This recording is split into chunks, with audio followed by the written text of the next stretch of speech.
Dr. Manuel Gonçalves Ferreira Filho, nascido em São Paulo, é doutor em Direito pela Universidade de Paris, em 1959. Graduou-se pela Universidade de São Paulo em 1957. Professor emérito da Faculdade de Direito da USP, onde lecionou por 35 anos como titular da matéria Direito Constitucional. E ainda hoje ministra aulas para o curso de pós-graduação desta instituição. Doutor honoris causa pela Universidade de Lisboa e professor emérito da Escola Superior de Guerra. Atualmente é presidente do Instituto Pimenta Bueno, Associação Brasileira dos Constitucionalistas, membro da Academia Brasileira de Letras Jurídicas e advogado atuante. Senhoras e senhores, com vocês a palestra do Dr. Manuel Gonçalves Ferreira Filho. A palestra tem como tema a proteção de ordem constitucional no Estado de Direito. Com a palavra, Dr. Manuel Gonçalves. Excelentíssimo senhor presidente desta sessão, excelentíssimas autoridades, minhas senhoras, meus senhores, eu me sinto extremamente honrado com o convite para abrir esta reunião, não só pela importância do seu tema, mas pela importância dos seus participantes. Confesso que isso me deixa preocupado, duplamente preocupado, porque, por um lado, depois de ter essa honra, eu preciso fazer jus a ela. E, por outro lado, me sinto também preocupado, porque é a primeira vez que um segundo-tenente da Reserva de Artilharia se dirige a um auditório com tantas estrelas. O tema que foi escolhido para a minha palestra é, como foi dito, a proteção da ordem constitucional do Estado de Direito. Trata-se, inequivocamente, de um tema de importância capital.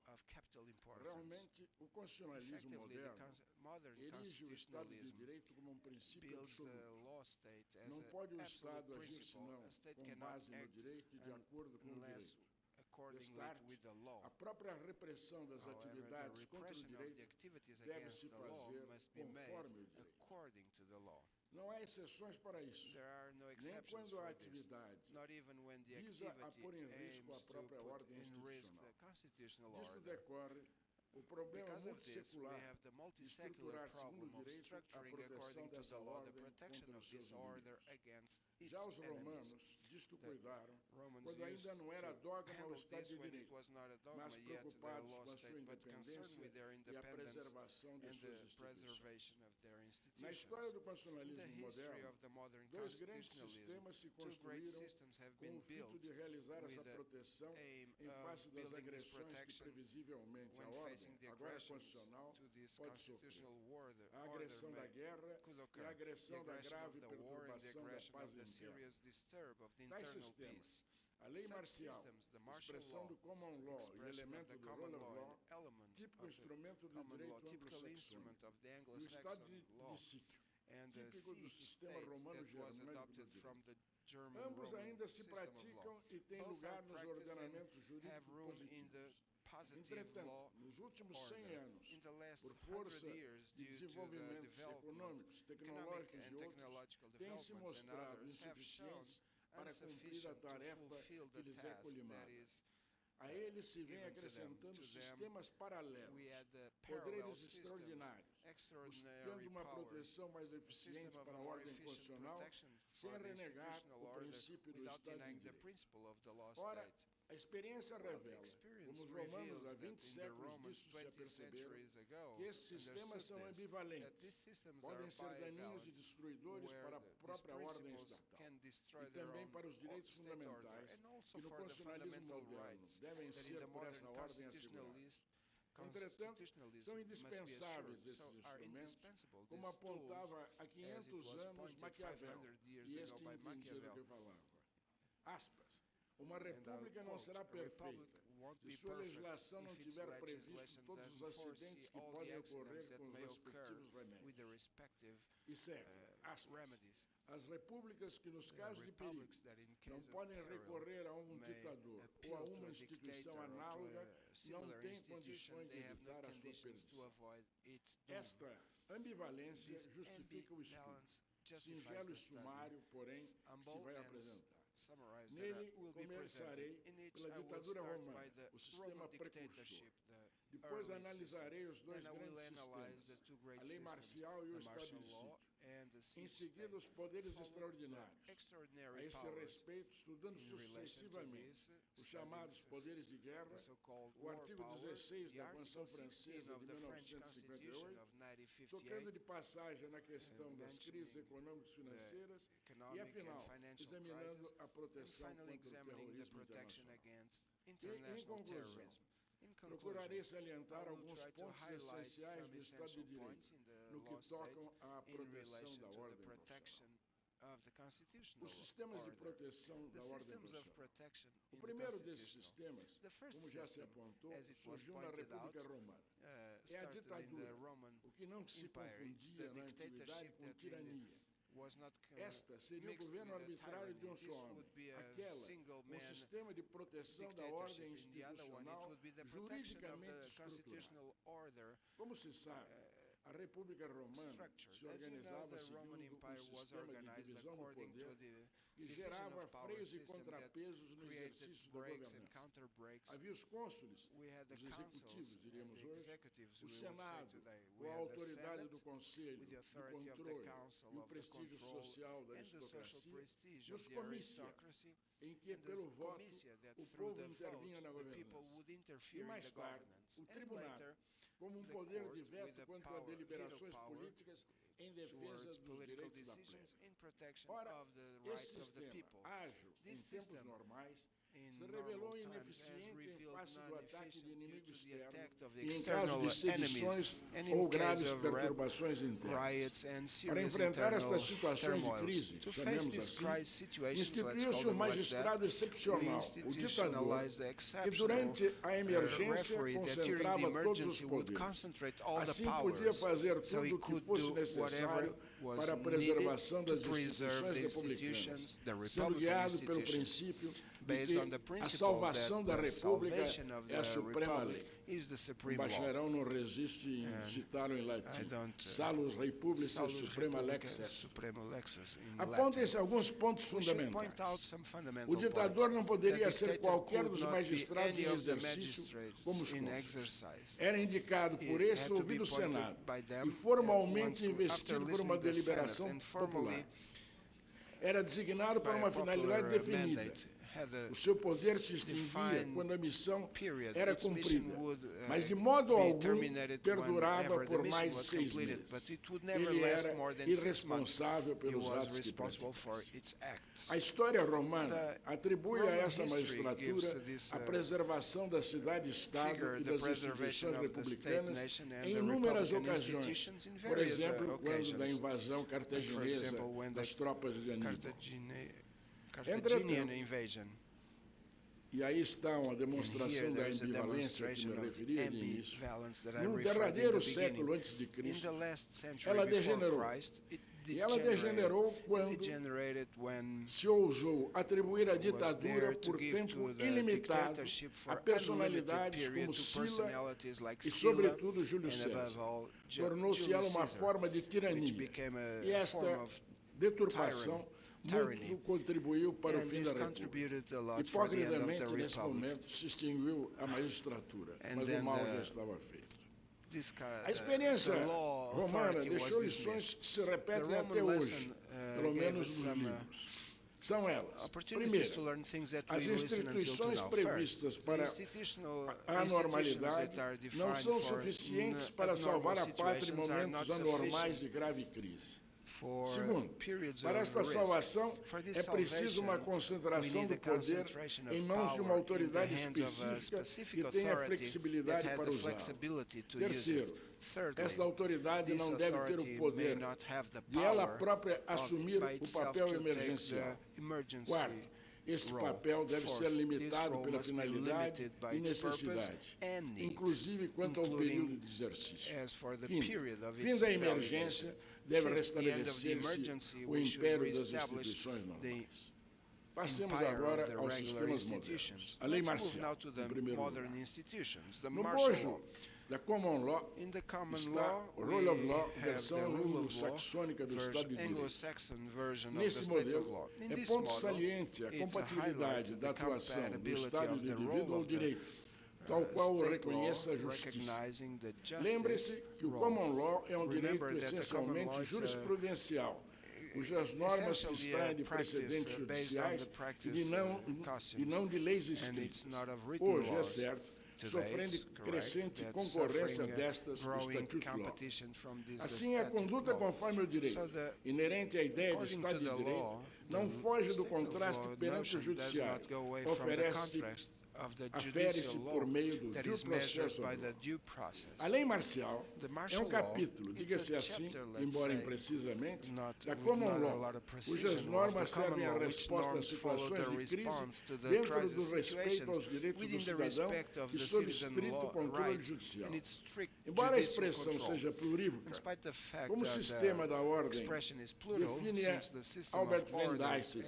famoso Albert constitucionalista Van Dyce inglês, defines a como, famous aspas, o direito law que, na expert, Common the Law, right that in the possui a common coroa law e seus has the agentes crown de and its repelir a agents força of pela repelling força the em for- caso de the invasão, force by de the force in insurreição, case of de invasion, tumulto ou, mais unrest, geralmente, de riot, or resistência usually of violenta à lei. violent resistance Embora to the law. seja visto, especialmente Despite that fora it's seen, dos especially países in the anglo-saxônicos, Anglo-Saxon como um sistema de countries, defesa da as a ordem system of constitucional, protection a of lei the marcial não sai do constitutional law, the campo martial law ordinário da doesn't Common come Law. out from the Não common envolve a law suspensão nem ground, mudança desse doesn't direito imply comum. the suspension É a of the forma common pela law. qual o It's direito the way by comum which the common defende a law ordem constitucional protects the contra constitutional ameaças order extraordinárias against e com o extraordinary emprego threats and incomum with the da força use, se preciso. uncommon use of the A force if proclamação da needed. lei marcial The não proclamation passa of de the um martial aviso law ou is just advertência a de warning que meios that drásticos drastic serão means empregados will para a be manutenção da lei. deployed to keep the Igualmente, order. a lei marcial the martial não law assegura a does not irresponsabilidade assure jurídica para os que reprimem a Judicial crise. responsibility for É those who próprio do repress Rule the of Law, crisis. In the rule of estes law, deverão ser these capazes should de be justificar as capable to ações justify praticadas the como actions necessárias e practiced as adequadas needed and perante um proper tribunal in ordinário. face of a common É o que aponta court. ainda This Dyce. is what points É yet preciso Dyce. não olvidar nunca We should que never a questão de forget saber se a that the força issue of empregada knowing era if the force necessária ou foi employed was excessiva needed or será, excessive, e sobretudo em this will caso be, de and que tenha havido especially in morte de case homem, where we have decidida casualties, em última should be instância decided por in um the last juiz e um degree júri. by a judge A and a única jury. exceção é a The adoção only pelo exception is Parlamento the de uma adoption lei by de the anistia. Parliament of an As amnesty virtudes law da lei act. marcial, The virtues para a of the martial finalidade law, para a qual ela é for the dirigida, purpose to são which it is fáceis de directed, identificar. are easy to Primeiro, identify. não foge ao First, direito comum. they don't run Segundo, away from the common enseja law. um controle Secondly, they judicial com deal base with nesse judicial direito. control based Terceiro, on that law. permite a Thirdly, it allows a the flexibilização das flexibilization ações, of the actions, adequando-as às necessidades de fato. adjusting them to the O seu needs. defeito Its está em que flaw apenas is serve para a that repressão it das only serves agressões for à the ordem repression constitucional of the e não aggressions para a to the prevenção dessas. constitutional order and not to O Estado prevent de these sítio. aggressions. Esse The sistema siege é de origem This francesa. system comes from the Por French ocasião da tradition. Revolução, By the em French Revolution period, 1791, foi estabelecido um regime especial para a administração das praças de guerra sitiadas pelo inimigo. Este regime importava numa suspensão das garantias dos direitos fundamentais, o que ampliava o poder repressivo da autoridade pública. Também, nessa legislação, já se fixava uma modalidade atenuada a ser aplicada em regiões que estivessem sob ameaça de ataque por inimigo em armas. Tal estado de sítio se tornou o sistema por excelência de proteção da ordem constitucional no direito francês e nos países europeus continentais e é o sistema que desde 1824 foi adotado no direito constitucional brasileiro.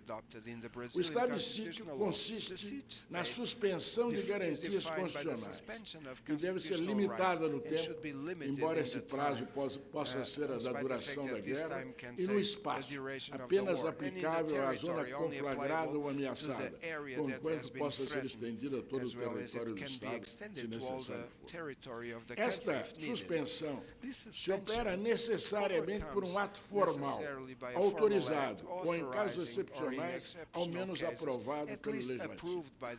Dele resulta resulta o estabelecimento temporário de uma legalidade provisória, na qual o poder da autoridade pública é amplamente estendido, regime este já previsto na Constituição ou na legislação. A decretação é, portanto, um ato-condição. A chave do conceito é a noção de garantias constitucionais. Entendem-se estas, por um lado, as barreiras aos limites que protegem os direitos fundamentais, como a proibição da prisão imotivada, que serve de escudo para a liberdade pessoal.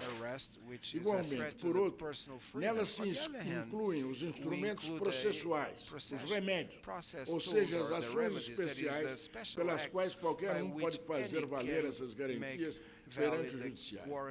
Esta é a velha lição do direito brasileiro, é a lição de Rui Barbosa.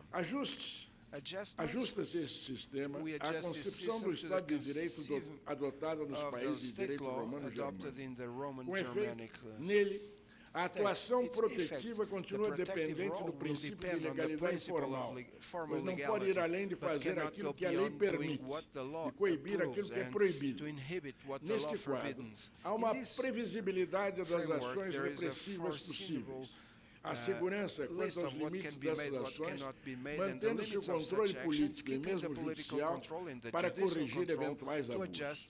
E, obviamente, cessadas as razões que justificaram, cessam os efeitos do estado de sítio, restabelecendo-se a normalidade constitucional. O sistema, em tela, é como se percebe rígido, não tem flexibilidade para adaptar-se ao inesperado ou imprevisto.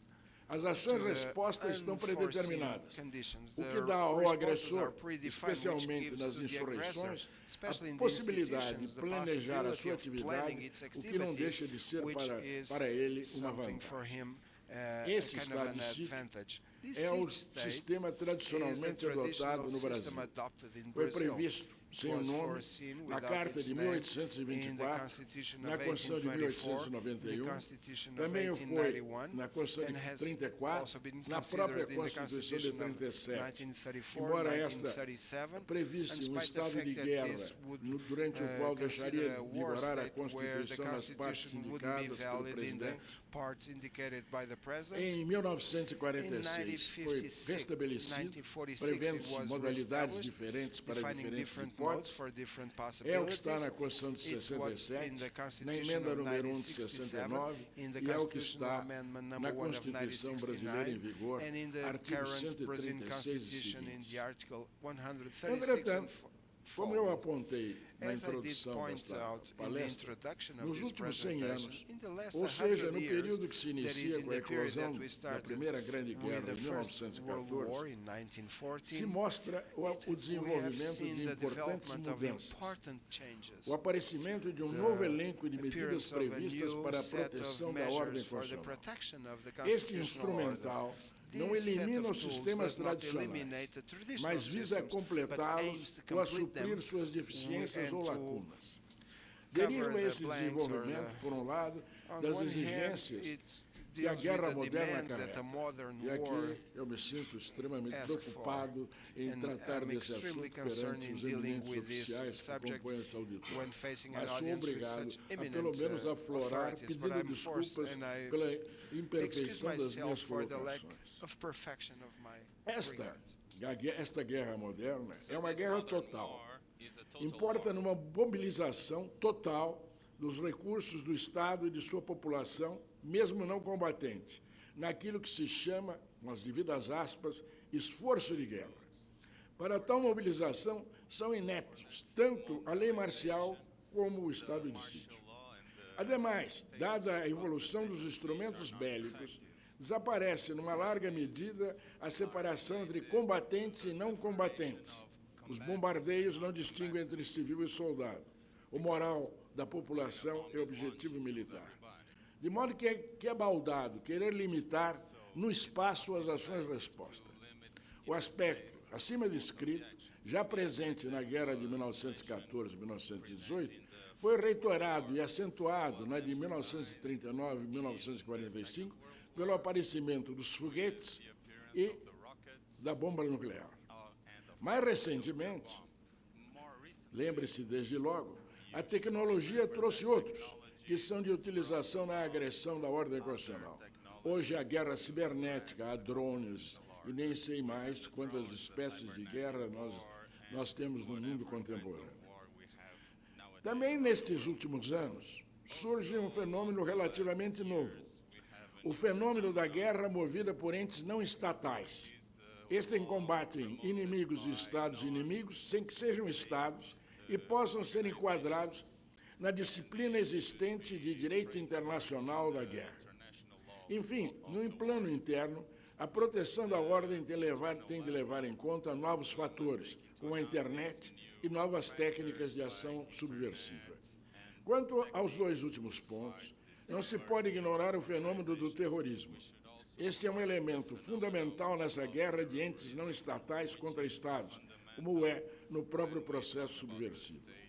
Tudo isto tem levado não ao abandono dos grandes sistemas tradicionais, lei marcial e estado de sítio, como já apontei, mas à busca de sua complementação, a fim de instaurar, em face de novas condições, a proteção da ordem constitucional. Em primeiro lugar, aquilo que se convencionou chamar de poderes de guerra.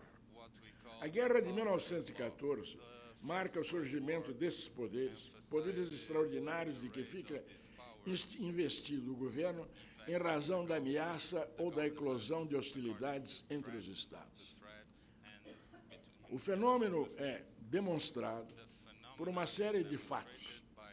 Assim, em 8 de agosto de 1914, a Grã-Bretanha adotou a Lei de Defesa do Reino, no que foi copiado por diversas formas e com diferentes matizes pelos Estados europeus, a França em primeiro lugar. Mas não apenas para os Estados que se envolveram como beligerantes no conflito. Igualmente, isso foi por neutros, como a Suíça. E os Estados Unidos também o fizeram quando se tornou beligerante em 1917. Na verdade, e em resumo, os poderes conferidos aos respectivos governos são o poder ilimitado de tomar todas as providências necessárias ao esforço de guerra e a impor disciplina rigorosa às populações a elas submetidas, ou seja, a atribuição de plenos poderes, como os tivera o ditador romano. Daí Clinton Roster, estudioso americano, e outros falarem em, aspas, ditaduras constitucionais. Para tanto, se puseram de lado princípios constitucionais, como a indelegabilidade do próprio poder de legislar, fazendo-se às escâncaras, o que até então só ocorria disfarçadamente, ou seja, a edição de decretos-leis. E esses decretos-leis chegaram ao ponto, no direito francês, de se reconhecer a validade dos chamados regulamentos de necessidade. O quadro, acima, se repetiu por ocasião da Segunda Guerra. Na Grã-Bretanha, em 24 de agosto de 1939, foi editado uma lei de poderes de emergência para a defesa, depois agravada em revisão de maio de 1940. Na lição de Roster, estas leis rejuvenesceram o sistema de 1914, propiciando inclusive um poder de conscrição industrial em favor do gabinete. Antes disso, na França, em 12 de abril de 1938, foram outorgados ao governo plenos poderes, ou seja, foi ele autorizado pelo parlamento a adotar todas as medidas necessárias para a defesa nacional e a recuperação econômica. Na Suíça, em agosto de 1939, a Assembleia Nacional atribuiu ao Conselho Federal plenos poderes. Disto não escaparam os Estados Unidos, onde o controle de constitucionalidade teria vedado a delegação ou os plenos poderes.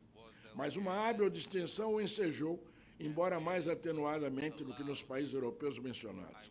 Foi a tese adotada pela Suprema Corte que distinguiu entre, aspas, abdicação do poder de legislar, que não caberia, e a delegação de desdobrar estándares postos em lei, que poderia ser dado ao presidente da República.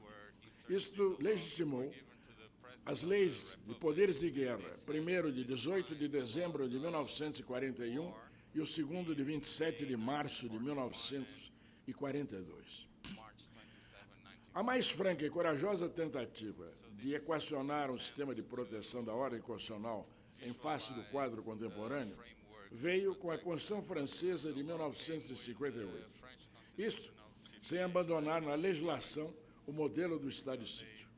É o que está no artigo 16, que lá, como cá, nos anos 70, suscitou intensa controvérsia. Esta Constituição, ainda plenamente vigente, foi, como sabem, elaborada sob a influência do general de Gaulle, chefe militar e homem de Estado. Fez ele incluir na Carta Magna o seguinte, vale lê-lo por inteiro. Sempre que as instituições da República, a independência da nação, a integridade do seu território ou a execução dos seus compromissos internacionais forem ameaçados de forma grave e imediata e o funcionamento regular dos poderes públicos constitucionais for interrompido, o presidente da República adotará as medidas exigidas pelas circunstâncias após consulta oficial ao primeiro-ministro, aos presidentes de ambas as câmaras e ainda ao Conselho Constitucional. Segundo, o presidente da República informará a nação sobre estes fatos por meio de imagens.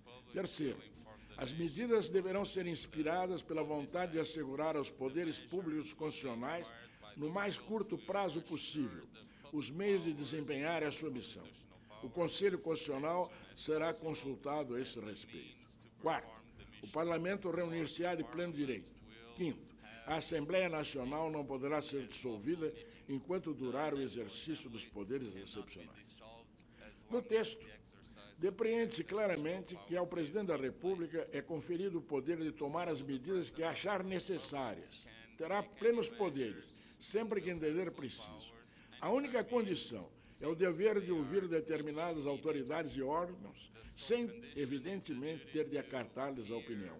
Ou seja, terá o poder de um ditador constitucional embora. Na verdade, somente o poderá deter a própria consciência. Certamente, isso não se coaduna com o Estado de Direito na sua forma clássica. Abre a porta para essa ditadura, que, na verdade, só tem a impedi-la a cultura e as tradições da nação francesa. É de se registrar, porém, que em debate sobre o assunto, foi apontada a justificativa de que um ataque nuclear poderia destruir todo um setor da organização institucional do país, de modo que não caberia condicionar a resposta a formalidades mais rígidas. Era isso que era a justificativa que apresentava o general de Gaulle.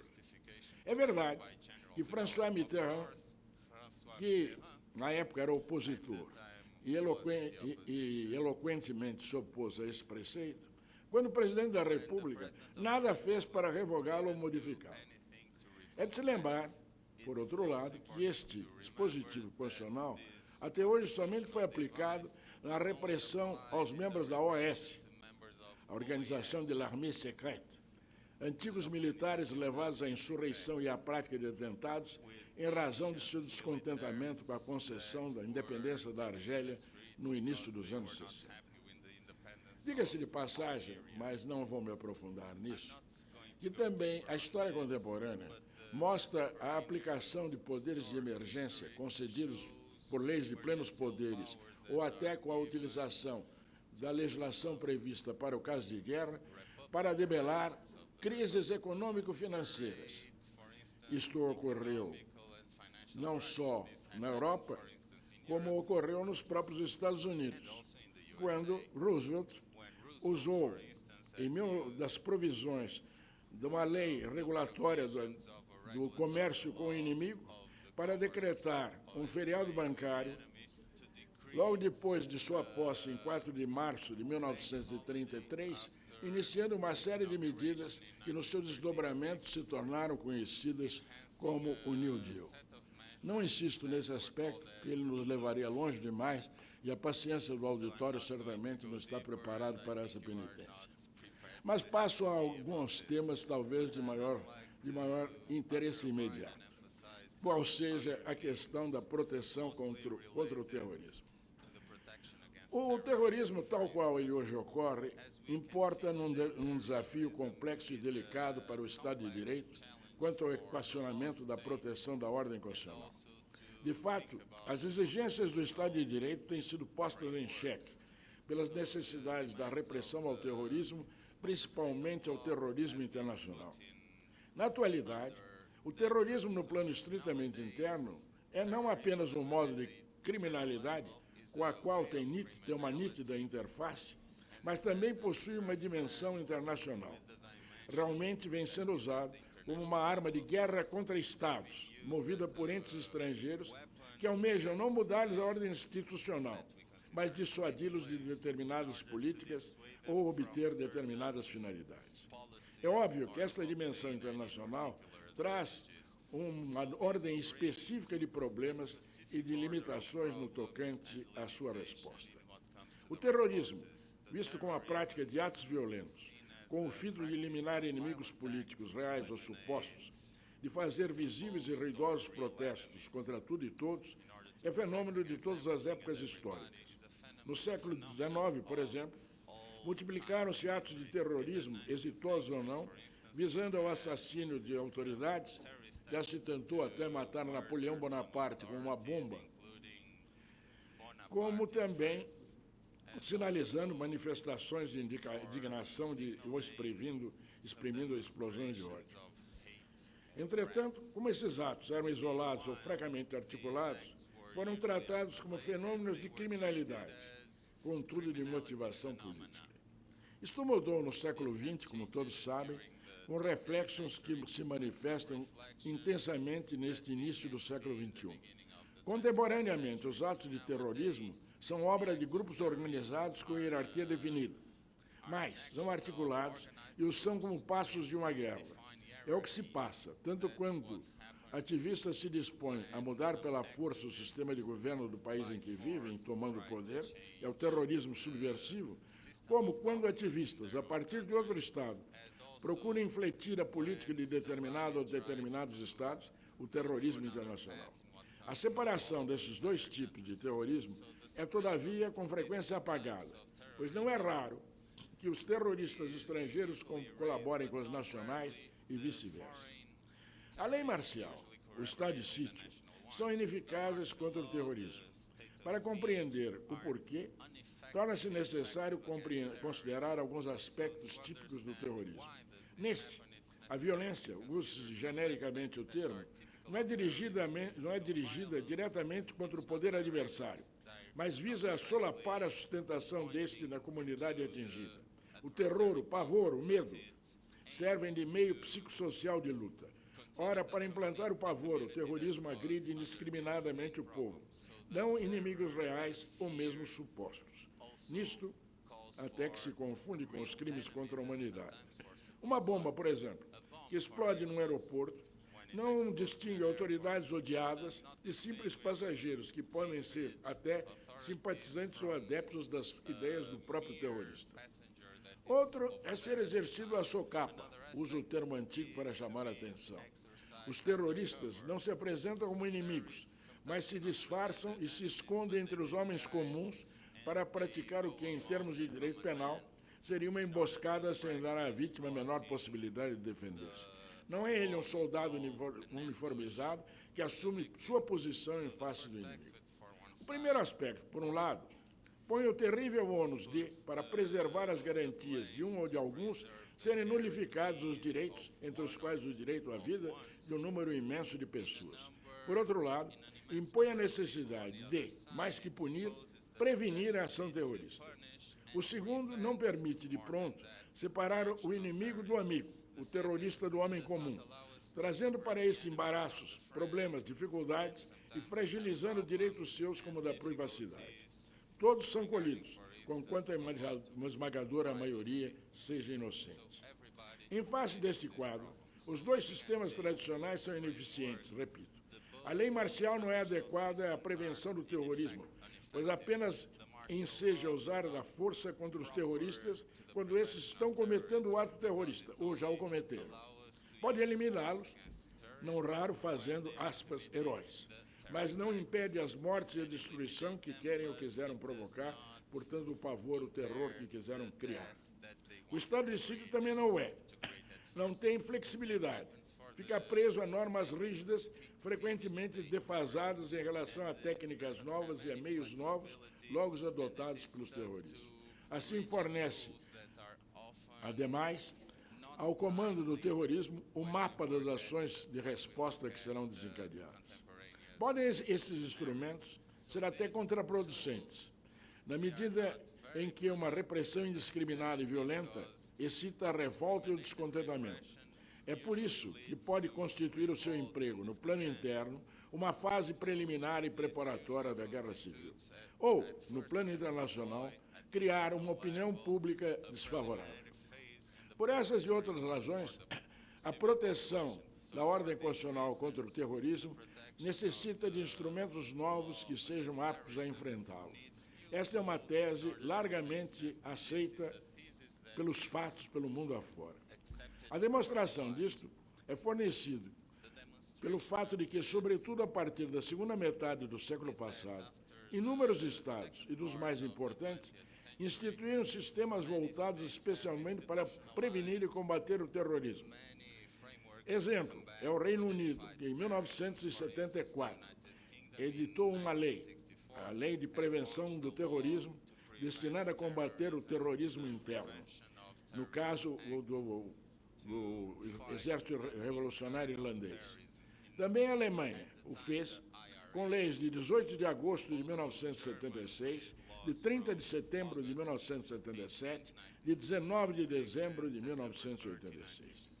Mais adiante, já neste século XXI, preocupados com o terrorismo internacional, o Reino Unido edicou em 2001 o ato sobre a lei contra o terrorismo e a lei contra o terrorismo e o crime. A Alemanha editou lei em 9 de janeiro de 2001, a França em 15 de novembro de 2001, o Canadá em 18 de dezembro de 2001. O mais significativo documento a esse propósito é, sem dúvida, o chamado Patriot Act, de 26 de outubro de 2001, editado nos Estados Unidos. Trata-se do mais completo e do mais controvertido sistema voltado para o combate contra o terrorismo internacional. A mencionada lei contém, por um lado, disposições transitórias que continuam em vigor porque prorrogadas em 2006 e 2011 e altera numerosas outras, sempre no sentido de reforçar o combate ao terrorismo internacional.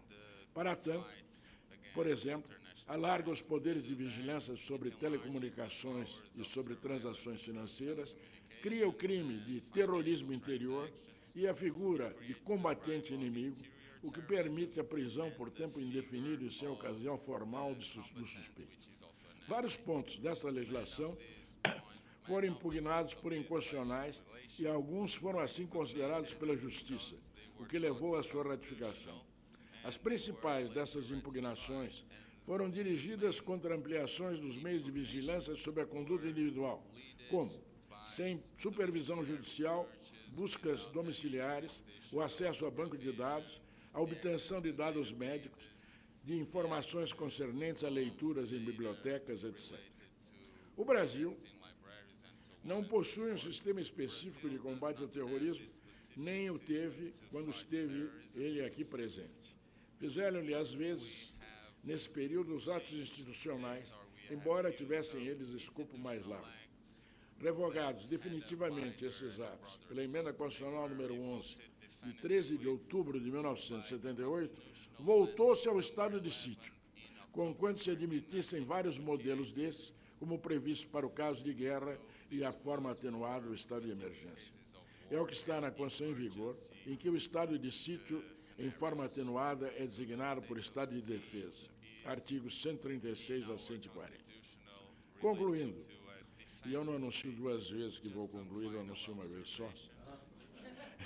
Concluindo, o exame sumário dos sistemas de proteção da ordem constitucional que se fez acima permite afirmar que essa defesa pode ser feita em termos compatíveis com o Estado de Direito.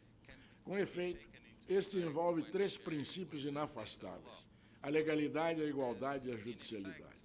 Todos os três podem ser ajustados de modo a não impedir o poder público de salvaguardar a ordem constitucional. A legalidade é atendida por normas que disciplinem o enfrentamento das anormalidades, sejam as da guerra, sejam as da perturbação da guerra, da ordem, sejam as do terrorismo internacional ou nacional. Claro está que estas normas devem estar sintonizadas com as exigências específicas decorrentes de cada modalidade, e atualizados em face da evolução das técnicas empregadas. A igualdade também o será, desde que não haja discriminação contra pessoas em razão de sua raça, religião, ideias, ou se houver adequação e proporção entre as medidas de prevenção ou repressão e o peso das ações visadas. É este um ponto importantíssimo, que é a questão da proporcionalidade. A justicialidade também pode ser preservada, desde que as lesões de direitos individuais possam, de imediato ou em prazo definido, ser submetidas ao crivo da justiça, a fim de que esta corrija injustiças e puna excessos. Indo além, o problema está numa visão mais substantiva do Estado de Direito, na relação entre as medidas e os direitos fundamentais. A lição arraigada e incontestada é a de que somente as garantias de tais direitos podem ser colhidas pelas medidas excepcionais. Assim, o regime jurídico de tais direitos pode ser alterado em face de situações graves de anormalidade, mas os direitos, enquanto tais, não podem ser suprimidos. Entretanto, é sempre delicado estabelecer um limite entre a mudança de regime que é necessária e sua exageração que leva à negação do direito. Neste ponto, é extremamente delicado o tratamento de direitos como a liberdade de expressão no pensamento, a privacidade, o devido processo legal. É o que se aprende da experiência americana, onde esses aspectos é que têm suscitado controvérsia e recursos ao judiciário. Neste campo, repito, e o que eu já disse há um instante, é que há de interferir o princípio da proporcionalidade, decorrência lógica do princípio da igualdade.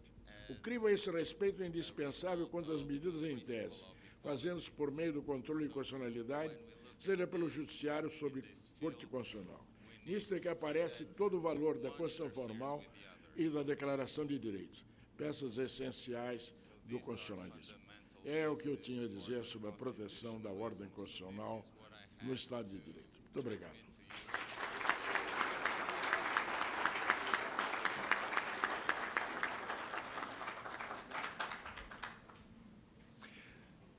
Está aberto o espaço para perguntas, preferencialmente por escrito, aquele que formulou a sua pergunta. Caso não haja nenhuma pergunta por escrito, vamos abrir para o auditório e pedimos encarecidamente àquele que quiser fazer alguma pergunta, que, por gentileza, levante a mão para solicitar o microfone e se identifique. Temos alguma pergunta?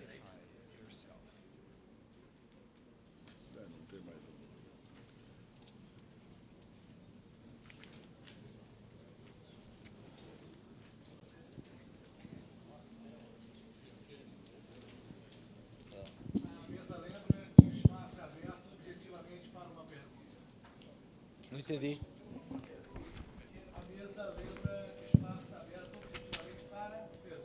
Para perguntas? Ah, tá bom. Muito obrigado. Professor, eu queria inicialmente cumprimentar Vossa Excelência pela palestra que acabou de nos enriquecer. Todavia, professor, o senhor falou a respeito da Constituição como instrumento garantidor do Estado de Direito, ou para defender o Estado de Direito. O senhor falou sobre o aspecto formal, e eu queria ouvi-lo acerca do seu aspecto substancial, acerca do seu conteúdo, do seu valor. A partir daí, professor, eu gostaria que o senhor desse alguma informação a respeito do neoconstitucionalismo, aquilo que Miguel Carbonell escreveu no ano 2003 no México. Uma outra indagação que eu faria ao senhor, e gostaria que o senhor nos auxiliasse, a respeito da nova interpretação, vale dizer, da hermenêutica constitucional, que leva a nossa Constituição, de princípios, a se adaptar às mudanças e à evolução da sociedade. Creio que uma interpretação, que uma hermenêutica constitucional, poderia levar a disciplinar os fatos decorrentes dessa mutação social. Não precisaria de uma lei, porquanto a nossa Constituição, além das regras, ela é dotada de enriquecedores princípios que podiam se prestar a disciplinar estes fatos decorrentes das mudanças sociais. Eu não vou me alongar mais, não, mas era só isso que eu queria, em princípio, colocar a consideração de Vossa Excelência, professor. Eu agradeço o interesse demonstrado pelo doutor com a sua pergunta. A sua pergunta envolve diferentes problemas e cada um deles já justificaria uma conferência à parte. Eu não vou tratar digo francamente, de dois temas que foram levantados na sua pergunta, porque são objeto de palestras previstas, inclusive, para esta tarde. Não vou tratar de neoconstitucionalismo, porque não vou fazer concorrência ao meu colega, o professor Levi Amaral, que vai dissertar sobre esse assunto nesta tarde, e também não vou falar sobre a nova hermenêutica, porque a norma hermenêutica é uma peça inerente ao neoconstitucionalismo, e se eu o fizesse, eu estaria, de novo, avançando num território que será explorado com muito mais capacidade do que pelo professor José Levi Amaral. Eu vou me ater à primeira parte da pergunta. Eu procurei expor, por um lado, que o Estado de Direito tem que ter como uma de suas preocupações a resposta a crises que põem em risco a ele próprio e as instituições do país. Que a expressão ordem constitucional, os senhores devem ter percebido, eu empreguei de forma ambígua, porque eu empreguei a expressão de ordem constitucional como abrangendo dois aspectos: a sobrevivência ou a manutenção das instituições e, por outro lado, a conduta, a proteção à conduta de acordo com a ordem constitucional dos indivíduos, dos cidadãos. E exatamente esse ponto envolve exatamente a questão do respeito aos direitos fundamentais.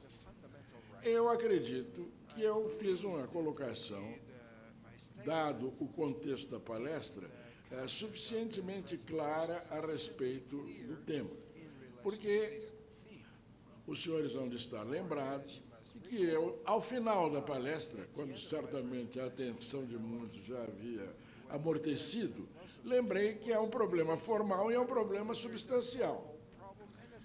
O problema formal é a lei estabelecer o que seja adequado à lei, adequado ao legislador naquele momento. E, inclusive, o Estado hitlerista era um Estado de direito nesse sentido, porque as decisões do Führer eram escoradas em normas legais.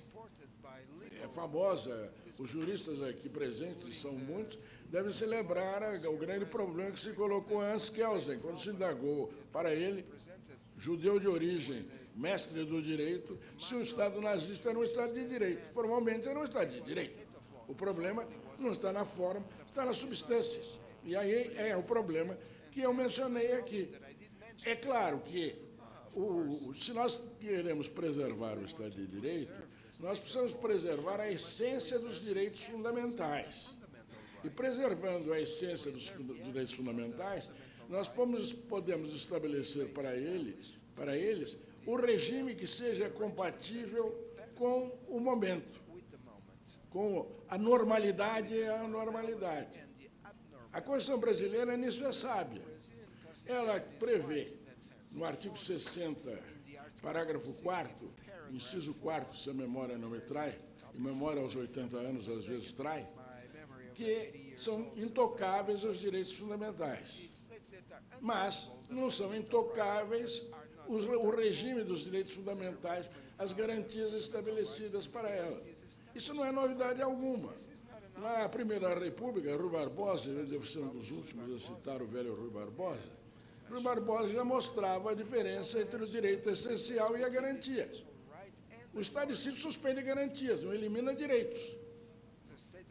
Agora, a suspensão de garantias é necessária, e esse não é um julgamento meu, é um julgamento da experiência e de autores de todos os países do mundo, para reprimir ações que que saem do plano da normalidade do aceitável pela ordem constitucional estabelecida.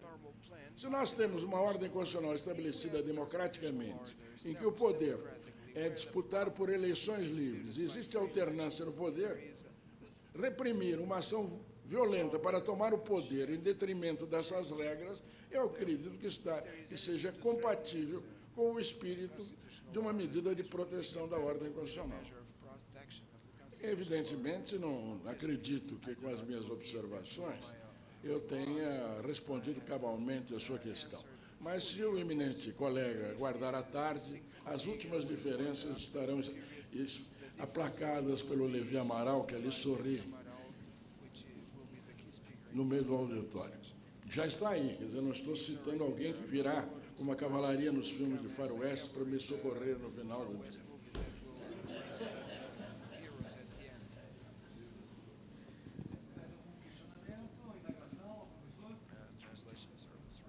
Professor, a nós cabe agradecer pela brilhante palestra e deixar aqui como registro, certo, uma lembrança da vossa participação. Muito obrigado.